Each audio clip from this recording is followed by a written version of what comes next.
Saludos en Cristo y bienvenidos a este canal de Macabeo. ¿Cómo están, hermanos? El vídeo que quiero hacer hoy es un vídeo dedicado a la sacristía de la Vendée, o a lo que después de ese parón que hicieron permanece de la sacristía de la Vendée, acerca del vídeo que han hecho hablando sobre el último documento vaticano, Dignitas Infinita. Primero de todo, hace un tiempo no habría hecho un vídeo como este, pero el tema aquí es el siguiente.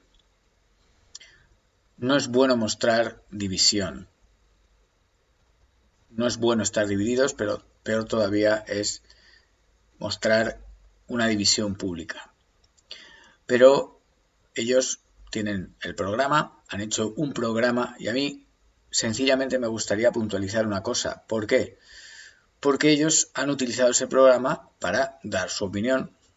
No han hecho otra cosa. Pero el tema aquí es el siguiente. Como he puesto en el numeral del Código de Derecho Canónico que he mencionado, el numeral 212, el orden jerárquico no suscita a silencio, como algunos pretenden, a los laicos. No lo hace, porque no es romper la jerarquía en tanto se está atacando, cambiando, yendo en contra del principio básico que es la salud de las almas. Dentro del, como tantas veces, bien hilado o muy intrincadamente hilado argumento o argumentación de la sacristía de la Vendée, porque vamos a decirlo así, ellos son sacerdotes, jerárquicamente, por ejemplo, están por encima mío y por encima de muchos de ustedes. Y también en temas de formación, están mucho mejor formados que la mayoría de nosotros. Yo aquí no me las voy a arrogar de teólogo ni de algo que no soy. Soy un simple laico, nada más que eso. Pero hay cosas que están muy claras hoy en día. Y lamentablemente hoy en día estamos jugando con contraargumentos que nos desacreditan. Nos desacreditan lamentablemente. Por ejemplo, veíamos como en un vídeo que saqué hace tiempo al padre Santiago Martín, pues le invitaba a darse cuenta de que realmente esto se trata de una invasión de la Iglesia, vamos a llamarlo así. Una invasión de una idea, de un conjunto de ideas, de un paradigma, de ese nuevo paradigma que ellos mismos decían, los que están hoy en el Vaticano, y que no van a cejar en ningún empeño.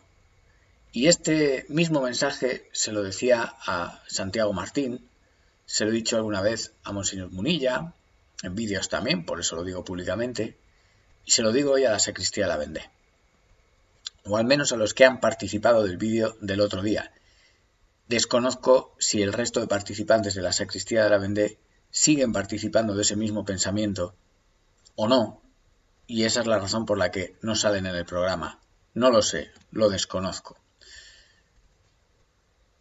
Con alguno de ellos, de los que ha salido en el vídeo, me ha tenido a conversaciones por privado, donde no he recibido una respuesta que fuera, o hemos llegado, mejor dicho, a ningún acuerdo o entendimiento. Por eso hago el vídeo. Públicamente respondo un vídeo público. Y me duele mucho tener que mostrar esa división. Pero la cosa va de esta manera. De nada sirve hablar de un documento y salvar los puntos buenos, como diciendo que la vida cotidiana de la Iglesia continúa. Cuando tenemos algunas verdades atacadas de manera frontal. Hay algo que no sirve de nada y, por ejemplo, con el tema de la Agenda 2030, ¿no? Monseñor Munilla decía, bueno, se pueden coger los puntos que están bien e interpretarlos a la manera católica. Y con eso, digamos, dialogar, ¿no? Con aquellos que la promueven y nosotros que no recibimos esa proposición de implementación de esa Agenda 2030, sino que nos vemos obligados a tenerla. Y esto es muy importante. Fiducia supplicat, dignitas infinita. Nadie nos está proponiendo venir aquí a, digamos, aceptarla. Nos están obligando. Por supuesto, a mí nadie me puede obligar a aceptar algo que va en contra de nuestro Señor Jesucristo. Nadie puede, ni un ángel del cielo, ni todo el coro que está en Roma hoy en día. Pueden intentarlo, pero ahí está la cuestión. Lamentablemente hoy en día, donde deberíamos tener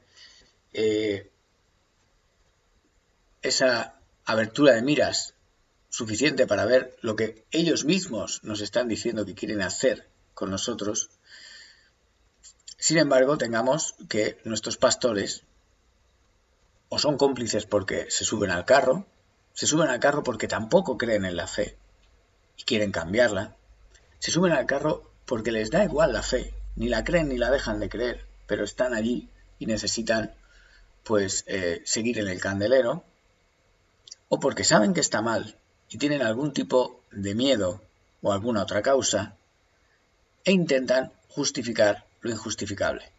¿Cómo se hace esto? ¿Cómo se convierte uno en una herramienta inservible para frenar todas estas cosas? Precisamente reinterpretando, cogiendo aquellos aspectos que sí que son positivos de un documento y diciendo que, bueno, podemos atenernos a eso. Pero ese es el problema.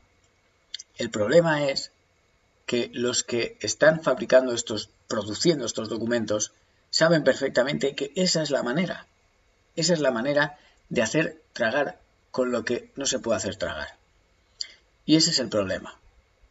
¿De qué nos sirve a nosotros saber que Dios dio a su Hijo para salvarnos?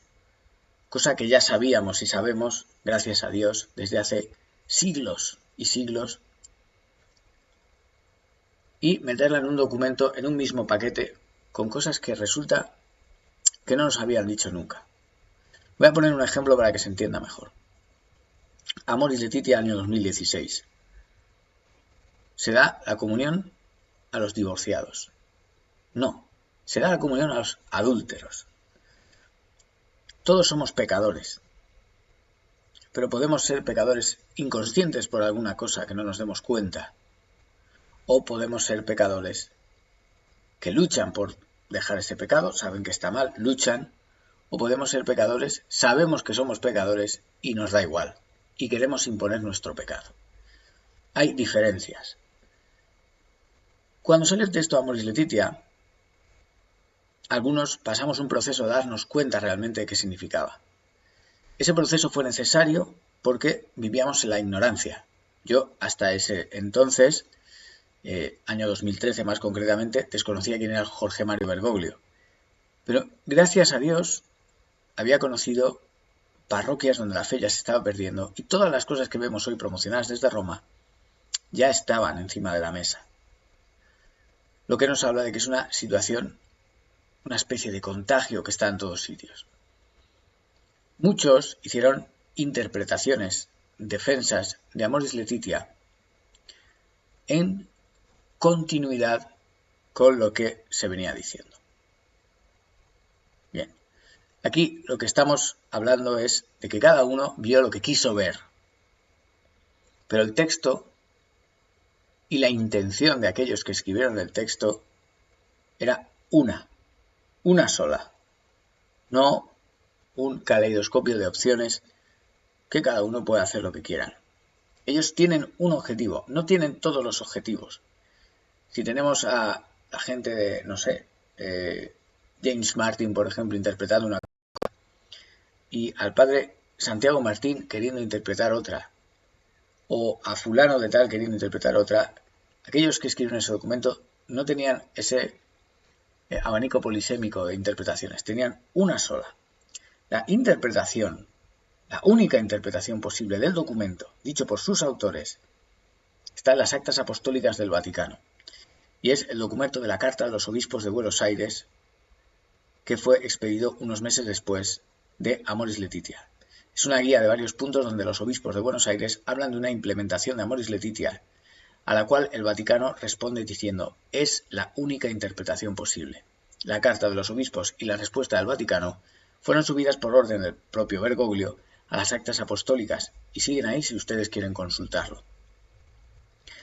En esa carta quedaba claro que la única interpretación posible, es decir, la intención del texto de aquellos que lo escribieron, era dar la comunión a aquellos que siguen en pecado, que están en pecado, que saben que están en pecado. Ese es el problema, que saben que están en pecado y aún así comulgar. Voy a explicarlo brevemente por si alguno tiene todavía alguna laguna.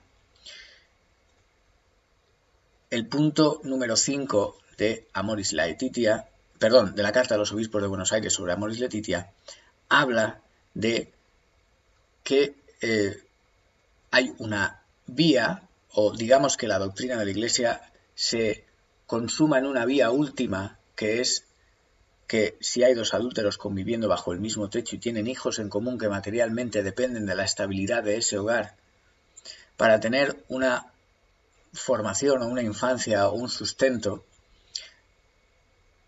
esa pareja de adúlteros puede mantenerse bajo el mismo techo a condición de que no tengan ningún tipo de relación sexual, se entiende. Es decir, que no hagan uso del matrimonio, porque no es una pareja legítima, no es un matrimonio. Ellos tienen cada uno su matrimonio y el acto sexual le pertenece al matrimonio legítimo.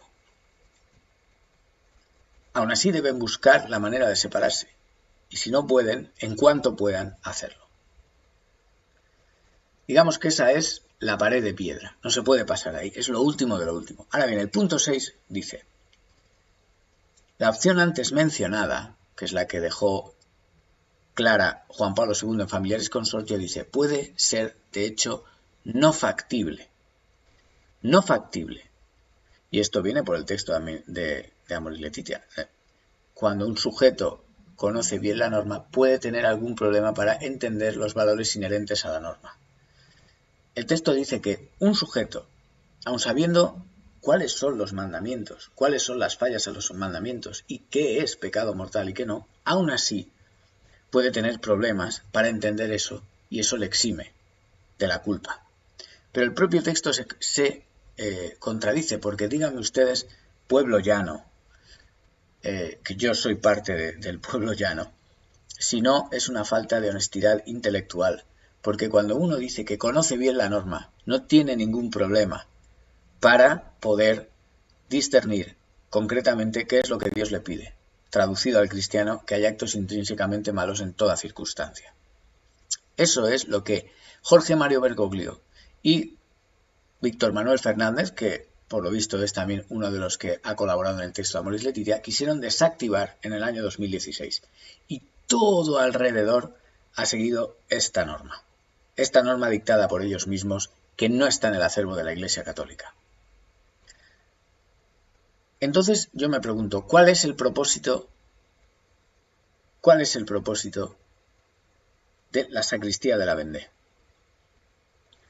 ¿Cuál es el propósito, igualmente, me pregunto, de gente que se aviene al público, a un público mayor, a través de medios como este, como Santiago Martín, si no son capaces de ver algo tan sencillo, algo tan obvio, algo tan palmario?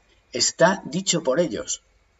Rueda de prensa en el avión, Jorge Mario Bergoglio le preguntan: ¿ha cambiado? ¿Hay algo nuevo que no estaba antes respecto a todo el tema tal de los adúlteros y tal? Y él dice: sí, novedad. Ahora esta mañana estaba viendo un vídeo de Rome Reports, el canal en español, canal de YouTube del Vaticano, que lo que dice es, citando la rueda de prensa de Monseñor Fernández,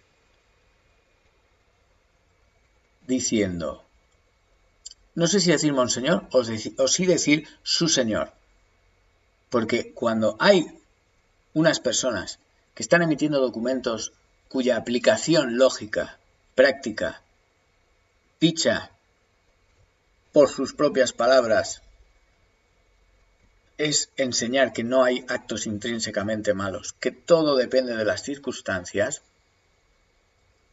Eso en mi pueblo, hablando como hablamos en España, significa no ser católico. ¿Cuál es el punto entonces?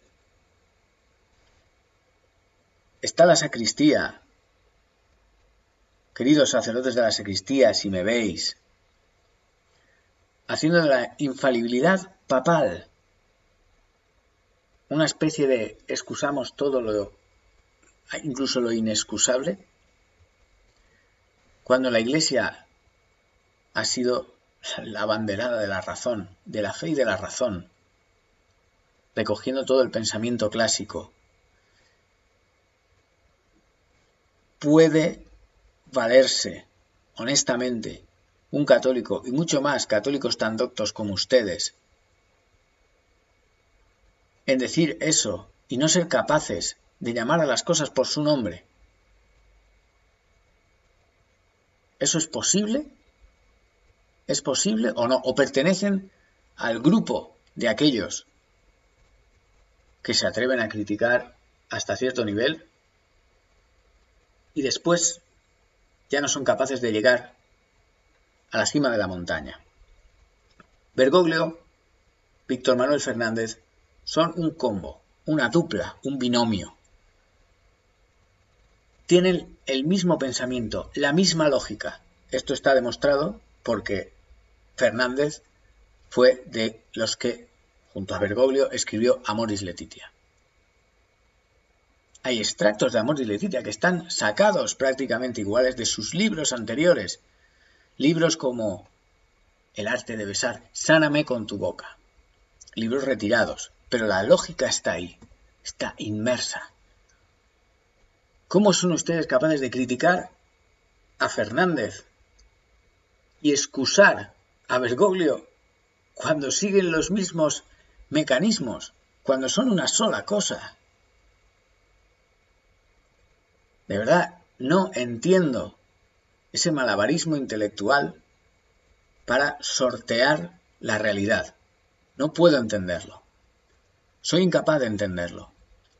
De mí no me vale que alguien me diga, no, yo soy un sacerdote y yo soy superior a ti. La iglesia es jerárquica y tú, estas son mis palabras, gusano en el barro, no eres quien para venir aquí a decir nada. Lo digo yo con conocimiento de causa, que le di a Bergoglio una carta en mano en el año 2019 diciéndole que Amoris Laetitia era un error. Pero a mí eso no me duele por mí, que tengo mi orgullo y tengo mis fallos. Pero en este caso eso no me duele por mí. Me duele por ustedes, por todos los sacerdotes. Estoy hablando de la sacristía, pero lo extiendo a todos.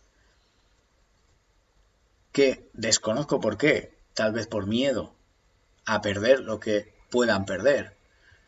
Son capaces de denunciar, y no voy a decir valientemente, porque recuerden la escritura. Obreros inútiles somos, hicimos lo que teníamos que hacer. Ustedes, algunos como nosotros, quizás parecemos valientes, pero no lo somos. Estamos haciendo lo que teníamos que hacer. El problema es que hay muchísima gente que no hace lo que tiene que hacer. Entonces los pocos que salimos fuera parece que estamos haciendo algo valiente, pero no es así. No es así. Así que quitémonos, ustedes y yo, la vanagloria de encima, que no somos nadie. Y el tema aquí es el siguiente. Arrobando ese canon que he citado antes, el 212, digo públicamente lo que se está faltando públicamente. Y es esto. ¿Cómo es posible que no se den cuenta que la clave interpretativa, al igual que la Carta de los Obispos de Buenos Aires, fue la clave interpretativa de Amoris Laetitia, dicho por ellos mismos, dicho por Jorge Mario Bergoglio, diciendo esta es la única interpretación posible, donde los obispos de Buenos Aires decían que un matrimonio puede, de hecho, no ser factible guardar la continencia, es decir, te están diciendo aquello que dice San Pablo no es verdad, cuando San Pablo dice Dios nunca te va a poner una prueba que no te dé las fuerzas para cumplir, porque Él es siempre fiel y además, digo yo, es todopoderoso. ¿Cómo no te va a dar las fuerzas para resistir? Cuando un texto dice la opción mencionada puede ser, de hecho, no factible, te está diciendo que es imposible no pecar.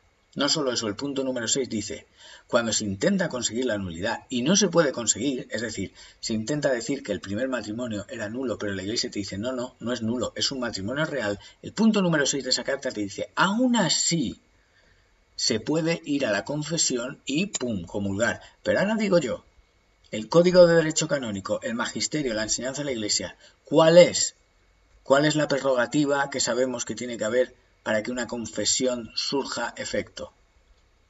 Pues que haya un propósito verdadero de enmienda. Si uno coge este texto, que por cierto estos puntos de los obispos de Buenos Aires, corroborado por Bergoglio, la página web del Vaticano, actas apostólicas, bla bla bla, como única interpretación posible, te está diciendo que esos puntos fue una hoja de ruta que esos obispos escribieron para un montón de parejas. Solo tienen que buscar en Infocatólica, en el año que salió aquello, los obispos de Reconquista dan la comunión a 30 parejas de adúlteros en el altar con la foto todos juntos junto al obispo. Es una guía, no son opiniones personales puertas para adentro, es una guía pública para el pueblo de Dios. Y en esa guía te están diciendo que es imposible no pecar, que te puedes ir a confesar sabiendo que es imposible no volver a pecar. Lo dice. La opción mencionada puede ser de hecho no factible. ¿Cuál opción? Guardar la continencia, es decir, no pecar. Por lo tanto, ya pueden ustedes hacer programas de lo que quieran. Pueden decir lo que quieran. Pueden echarnos pozales de basura a los demás y tratarnos a patadas. Pero nosotros, o al menos yo, no nos vamos a callar. Esto sigue aprobado. Un verdadero defensor, un verdadero bandiano, un verdadero contrarrevolucionario, un verdadero cristero, estaría dando la batalla, haciendo, no sé, huelgas de hambre, manifestaciones en la puerta de los obispados para que no se aceptaran doctrinas heréticas. Y digo heréticas porque son herejías. ¿Qué nivel de herejías son? No lo sé. Pero solo sé que las están enseñando en público y están obligando al pueblo de Dios, utilizando de manera incorrecta lo que es las leyes previstas por la Iglesia. Por lo tanto, yo me veo la obligación de hacer un vídeo público para decirles a ustedes, primero, ¿qué ha pasado que no están todos los que eran? ¿Acaso es que había más de los que habían, que piensan como yo y por eso no están? ¿Se está perdiendo la sal su sabor? ¿Por qué está perdiendo la sal su sabor? ¿A qué razones se debe esto? Está todo ahí palmario. Si un don nadie como yo puede ver eso claramente, ¿por qué ustedes no lo ven? ¿Por qué ustedes no se atreven? ¿Qué está pasando? Y lo hago público porque ustedes tienen público. Ahora si quieren me pueden contestar, darme 1000 vueltas con un montón de aseveraciones homiléticas, teológicas, lo que quieran, porque ustedes son más doctos que yo. Yo me atengo a lo que soy. Conozco 3 o 4 cosas básicas de la fe, pero resulta que esas 3 o 4 cosas básicas de la fe están siendo pisoteadas. Y por eso llevo anclado a ese mismo sitio desde el año 2016, porque sé poco, pero lo que sé, lo sé, y de ahí no me van a mover. Por eso me pregunto, ¿por qué no se dan cuenta de que la clave interpretativa de este documento está en la rueda de prensa de presentación del documento que Víctor Manuel Fernández dio en el Vaticano? ¿Por qué no van a esa rueda de prensa? ¿Por qué no se atreven a hablar de que es Jorge Mario Bergoglio el que firma todos esos documentos? Pueden hacer vídeos criticándole a Fernández, pero donde digan Fernández pongan también el nombre de Bergoglio, porque es quien firma, es quien apadrina, es quien auspicia. Y no se contenten solo en mirar la letra de los documentos y ya está, porque les he puesto el ejemplo clarísimo de Amoris Laetitia y la Carta de los Obispos de Buenos Aires.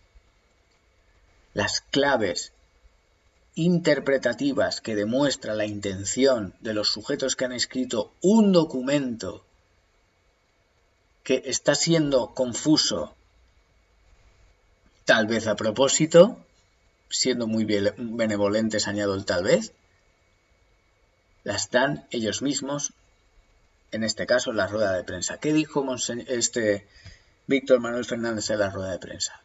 Pues cosas que ya se han dicho antes, si es que ya lo han dicho ellos antes, que el infierno bien podría estar vacío y que fiducia supplicat es una innovación. Eso está, o sea, la rueda de prensa de Víctor Manuel es imperdible para saber qué significa realmente ese documento. Ahora, si ustedes niegan la mayor, las pruebas que todo el mundo conoce, no voy a ser yo lo digo sobre todo, pues, apelando a la gente que les ve. Porque mucha de la gente que les ve piensa lo mismo que yo, es que lo piensa hasta el vecino, la gente se da cuenta. Otra cosa es que la gente quiera plegarse a la doctrina de la Iglesia, pero yo he visto gente que no es necesariamente practicante darse cuenta de esto. O sea, si se dan cuenta hasta los sencillos, y es ahí a donde voy, no estará tanta formación,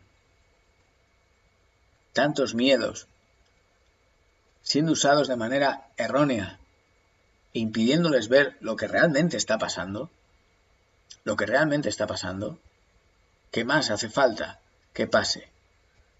¿Qué más hace falta que pase para que ustedes se caigan del caballo y se den cuenta? No me cabe, o sea, el problema no es que esto sea como cuando hay una final de un mundial y se tire una tanda de penaltis, ¿no? Y cada documento es un penalti. No, este lo ha tirado bien, este ha entrado casi tocando el palo, pero ha entrado. El otro se ha tirado fuera. O sea, de verdad, ustedes están ayudando, sin darse cuenta, no lo sé, a instaurar, ustedes, y hago esto extensivo no solo a la sacristía, sino a gente como el padre Santiago Martín, etcétera, ¿no? De verdad podemos tener una iglesia guiada por el Espíritu Santo, donde sacan documentos que son de obligado asentimiento para todo el pueblo de Dios, donde podamos ir diciendo, bueno, este documento, este ha estado bien, venga, este sí, el otro, no, este está fatal, este no sé qué, este no sé cuántos. No, este sí, este es mejorable, este lo ha tirado con efecto, pero no ha entrado, tal. Ustedes mismos en el último vídeo dicen que el pueblo de Dios tiene que tener una mejor formación. Pero es que precisamente el problema no está en que el pueblo de Dios no tiene formación y entonces estas cosas se entienden mal y patatín y patatán. No. Sí tienen que tener formación, por supuesto que tienen que tener formación. Pero con que tengan formación en 2 o 3 cosas básicas van a darse cuenta que todo esto está mal. Y donde la formación es tan importante, ¿cómo podemos aceptar una normalidad en la vida de la Iglesia donde los documentos que salen, que son para todo el pueblo de Dios, no son solo para los teólogos, no son solo para estos, no son solo para otros? Resulta que tienen partes que están muy bien y hay partes que están fatal. ¿Cómo podemos aceptar eso como normal? ¿Cómo podemos acostumbrarnos a eso? Es que esto es una batalla por la claridad, por la verdad, por la salud de las almas, donde este breve tiempo que pasamos en la tierra es como ir corriendo sobre el filo de la navaja, y un momento de descuido cayendo de izquierda a derecha puede hacerte caer en una eternidad negra y oscura. ¿Cómo? ¿Cómo podemos tomar eso por normal? Y dedicarnos a hacer programas como que somos aquellos que resistieron, dando la vida y muriendo de manera cruenta, contra las hordas de la revolución, y cuando las hordas de la revolución las tenemos dentro de la Iglesia, y te están haciendo eso no solo con la vida del cuerpo, sino con la vida del alma, que es peor, ustedes se dedican a decir, no, esto, sí, es muy fácil hablar que el aborto está mal, de puertas para afuera el mundo es un valle de lágrimas, es el reinado de la bestia, sí, por supuesto, claro, es que eso es lo que tienen que hacer ustedes, es lo que tenemos que hacer nosotros, además es obvio, pero ¿por qué no utilizan la misma valentía, la misma gallardía con lo que está pasando dentro de la Iglesia? Si es lo mismo, lo mismo. Un documento que tenga unas partes que son mejorables, otras que son muy malas y otras que están muy bien, es inaceptable en su conjunto.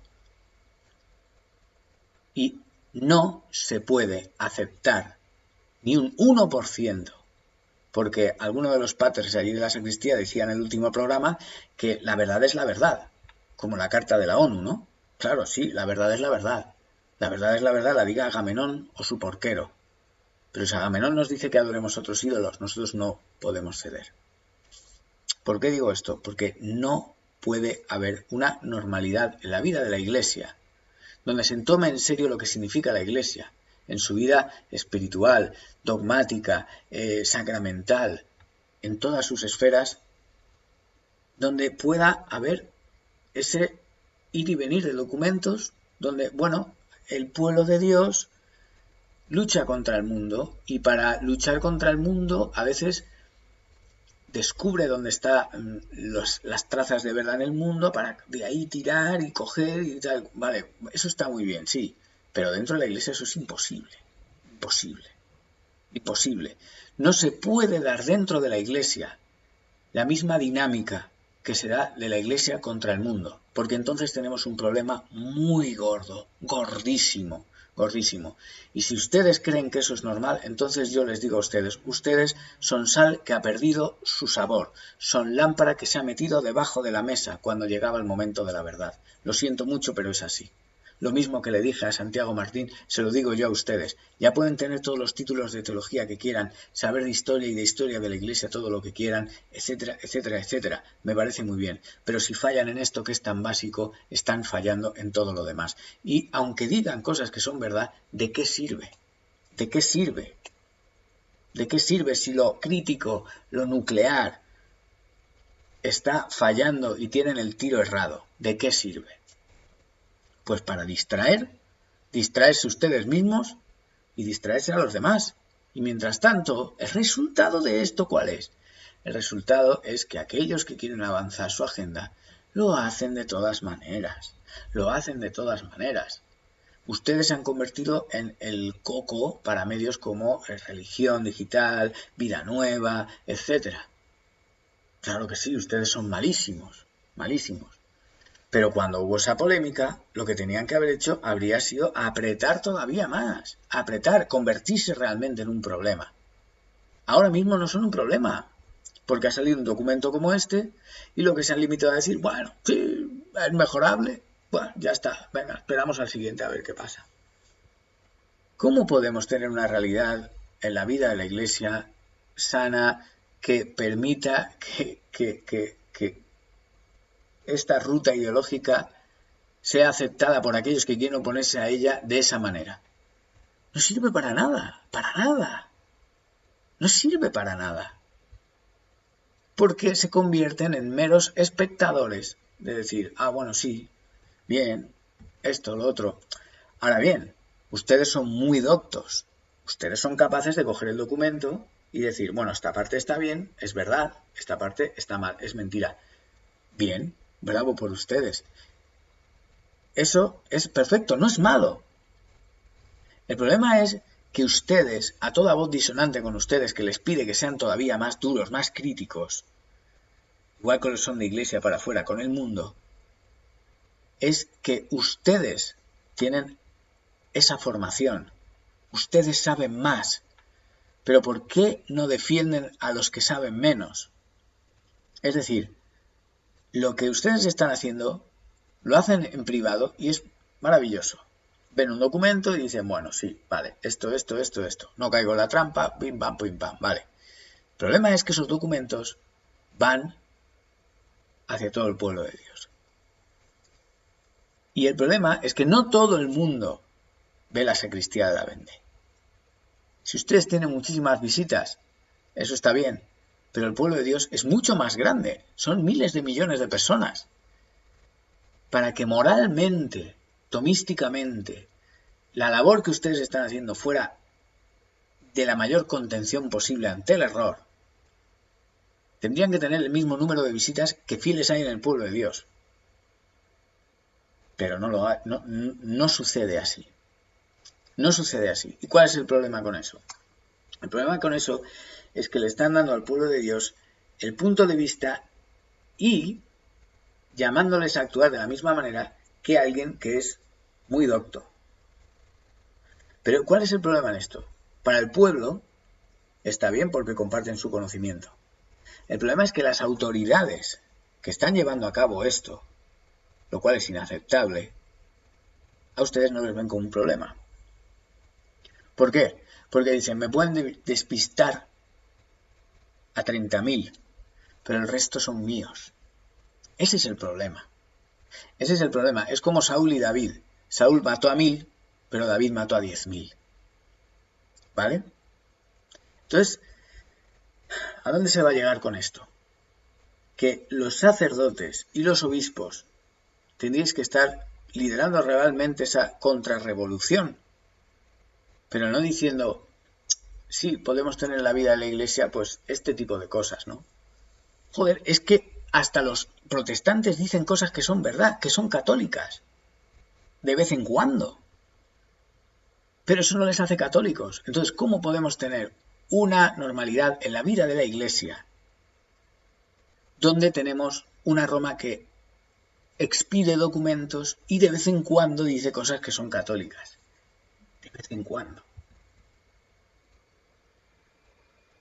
Sin embargo, ustedes castigan y arremeten contra aquellos que decimos que fulano está diciendo herejías o mengano está diciendo herejías. ¿Son los luteranos herejes? ¿Sí o no? Sí. Y sin embargo, de vez en cuando dicen la verdad. ¿Por qué hoy en día? ¿Por qué nos tenemos que acostumbrar a que Roma diga de vez en cuando la verdad? Si dice de vez en cuando la verdad, es que en otras ocasiones no la está diciendo. Y si no dices la verdad, eres como los luteranos, eres un hereje. ¿Y cómo se combaten los herejes? Aceptando sus documentos y diciendo, bueno, a ver si a la próxima acierta. A ver si a la próxima acierta. No. Se lucha plantándose y yendo de frente, como ha hecho España siempre. Como han hecho los católicos, como se dice en la Vendée. En la Vendée cogieron y dijeron, esta es la revolución. Vale, tiene cosas que sí, vamos a hacer esto. No. Dieron la vida.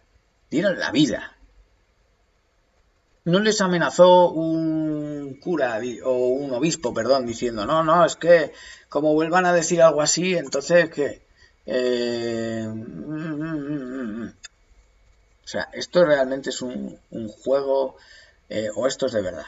Si es de verdad, aunque haya un obispo, aunque haya uno sentado en Roma o quien sea y diga, no, es que les voy a cancelar porque no sé qué, pues que hagan lo que tengan que hacer. ¿Queremos ser santos o no? ¿Queremos ser santos o no? Ahí hay dos ejemplos. El Padre Jesús María y Paco Vergara, el Padre Francisco Vergara.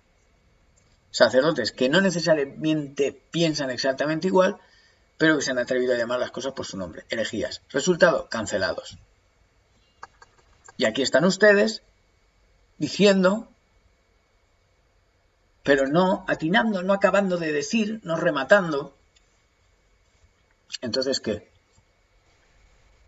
Y yo, vamos, por lo que yo he aprendido, eso se llama estar bajo el dominio de un mal gobernante, lo que está pasando en la iglesia. ¿Vale? Y es perfectamente católico orar porque el reinado del mal gobernante se acabe, por los medios que sean. Que Dios disponga, me refiero.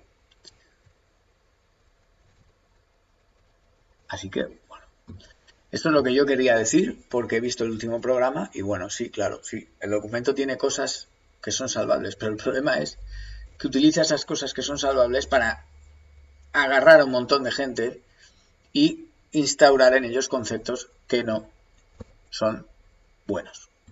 Y eso lo dicen ustedes mismos en el programa. Pero si dicen eso, acaben de llamar las cosas por su nombre.